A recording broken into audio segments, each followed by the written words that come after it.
भारत का खोज 1498 को वास्को डी गामा द्वारा खोजा गया। तो क्या 1498 से पहले भारत नहीं हुआ करते थे? आइए इस मुद्दे पे हम लोग विचार करते हैं। हुआ ये था कि भारत पहले सोने की चिड़िया हुआ करते थे। ऐसा क्यों हुआ करती थी?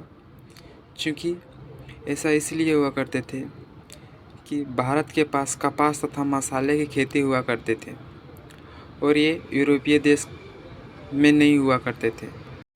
लेकिन इनके बिना ये लोग रह भी नहीं पाते थे। ऐसा इसलिए क्योंकि यूरोप पूरा शीतोष्ण कटिबंधीय क्षेत्र में आते हैं, जो कि पूरे समय यहाँ ठंड रहती है।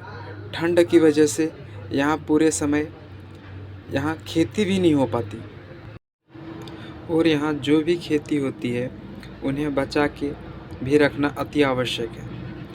तो उन्हें लंबे समय तक रखना में जिस मसाले का प्रयोग किया जाता है वह भारत में ही पैदा होते हैं और ठंड के लिए कपास का वस्त्र अच्छा माना जाता है, क्योंकि ये ठंड में गर्मी प्रदान करती हैं। और जो दोनों भारत में प्रचुर मात्रा में पाए जाते हैं। भारत के व्यापारी यूरोप में अपना मसाला और कपास को स्थल मार्ग के द्वारा बेचने जाया करते थे। क्योंकि उस समय करेंसी नहीं हुआ करते थे, तो सारे व्यापारी सोना और असरफियाँ यूरोप से लाया करते थे, जिसके वजह से भारत सोने की चिड़िया बन के उभरा था। संभवतः एक प्रश्न का उत्तर मिल गया होगा और अगली प्रश्न का उत्तर मैं देने जा रहा हूँ, तो आप लोग ध्यान से देखते रहिए।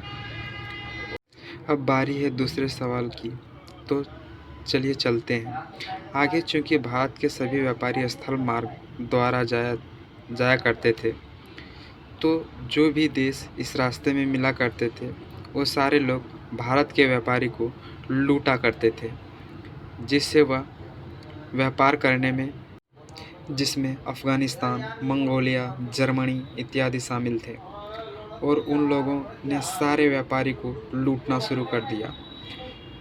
कोई भी व्यापारी उनके प्रभाव से बच नहीं पाया, जिनके वजह से उनको व्यापारी करने में बहुत मुश्किल हो गई और अंतिम में सभी व्यापारी उस रास्ते को छोड़ना पड़ा। उस रास्ते पर ऑटोमन एम्पायर का कब्जा हो गया, जिससे व्यापारी अब यूरोप पे नहीं जा पा रहे थे और यूरोप को मसाले तथा कपास मिलना बंद हो गया, जिनसे वहाँ पे कहर मच उठी और वास्को डी गामा द्वारा भारत को जल मार्ग के द्वारा खोजा गया।